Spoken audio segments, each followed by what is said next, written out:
I was at a team retreat many years ago where our development director went around the table and asked everyone to give their one-sentence answer to the question, what is stewardship? So we went around the table, one by one, all sharing our thoughts, and the answers were surprisingly varied. It's saying thank you. It's showing how we're good stewards of their money. It's treating donors like a partner in your mission.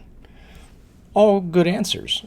But you may already know that this was a trick question because stewardship isn't any one thing. It's many things all at the same time. Often it's treated as just saying thank you, but I'm here to tell you that if that's how you're approaching stewardship, you're leaving money on the table.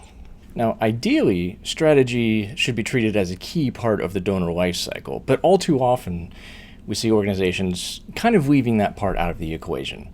Stewardship shouldn't be a one-person job, nor should it just be left to the fundraiser to handle. There's a lot of work that goes into proper and effective stewardship. So today, let's look at a few ways we can break down the stewardship process to hopefully make it easier for your team to have a good, effective stewardship strategy. So the first thing that should happen after a gift comes in, you probably already know this and probably already do this is one of the most common things, is that immediate acknowledgement.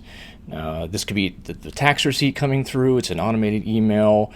Some institutions have them really highly customized and detailed. Some are just very simple PDFs or just plain text emails.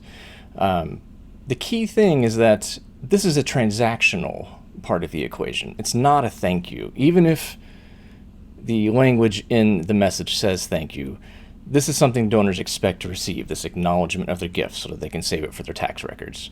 It's really just proof that the gift landed. So this is not a thank you, this is just something that you should and have to do. So the next part, this is where the real thank you comes in. This is the emotional touch, whether it's a call, a handwritten note, a personal email that names the impact of the gift, but not the transaction. Don't say, your gift of X amount of dollars is going to go do these great things. That's great and true, but let's just try to keep it more personal. Thank you so much for your gift. You're changing lives through your support. We appreciate you. Thank you for being part of our community.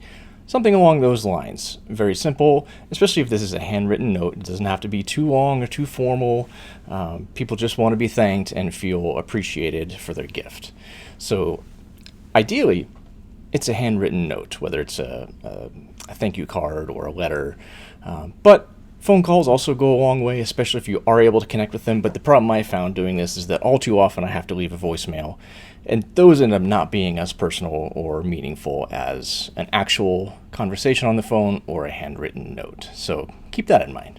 One way you can kind of test to see if your thank you note, whatever form it takes, is a good thank you is to see if this message could double as a solicitation with only one sentence removed. And if that's true, it's not doing its job. You want to say thank you. You don't want to make it sound at all like you're asking for another gift or priming them for another gift. All right, so the third phase of the stewardship cycle takes place anywhere between 30 and 90 days out. And this is where we want to show proof that their gift is making an impact. So there's a pretty big window there, 30 to 90 days. The sooner the better, but you can be flexible there because you're extending this thank you to them over the course of a longer time. So it doesn't have to be right after the gift because you've already sent them their acknowledgement and their thank you, and now you're just trying to find a way to show proof that their gift is making an impact.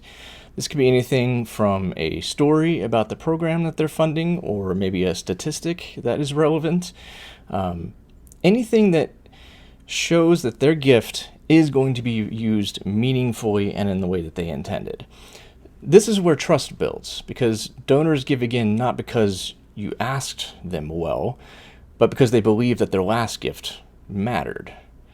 So this is where you really want to put a lot of thought and intention into what you're sharing and how you're sharing it, because this is a very key, critical step that happens anywhere between 30 and 90 days after their gift. Now, the next step of the stewardship strategy is some sort of low stakes engagement. And this should be kind of ongoing. They're not necessarily scheduled, although if you can schedule these things, that's great. But definitely no ask attached to it as well.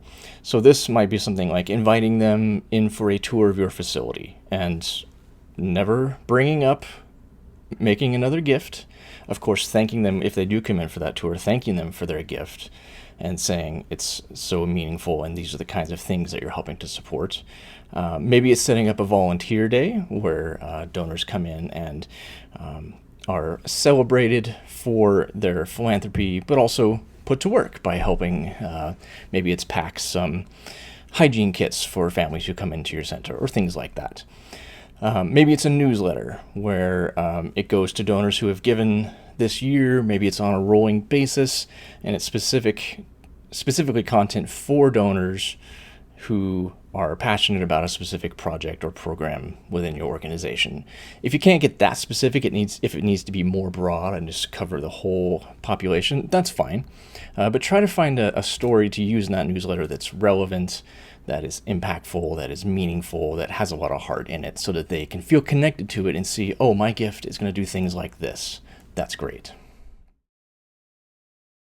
Okay, and then, and only then, after you've completed these 4 steps, and step 4, I mentioned it's ongoing, so it can be completed anytime, as often as makes sense. So maybe you invite them on a tour, they come in, great.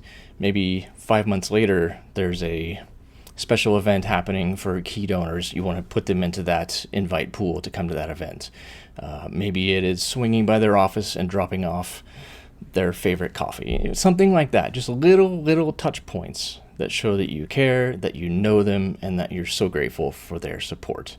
So after you've done all these things, now you can make that next ask.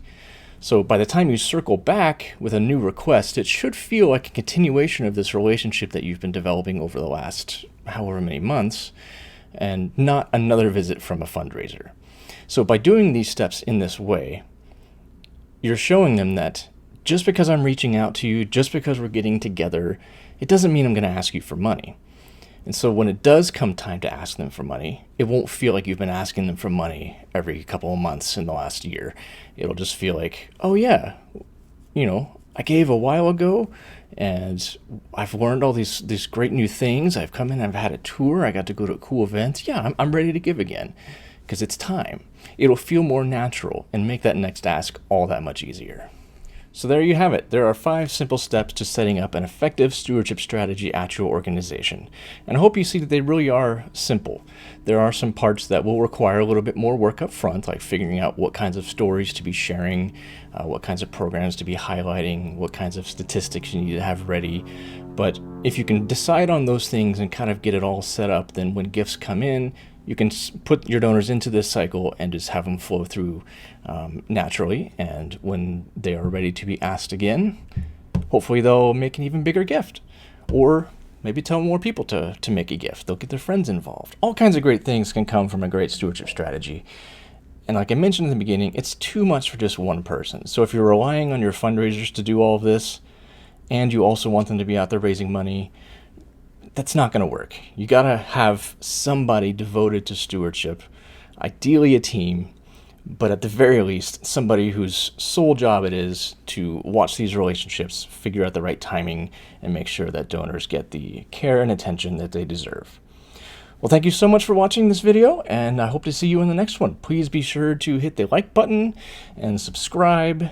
And if you do that, it will make sure that these videos appear in other people's feeds who have similar interests to you, and you'll see more of my videos as well. I really appreciate it. Thank you so much. Have a great day.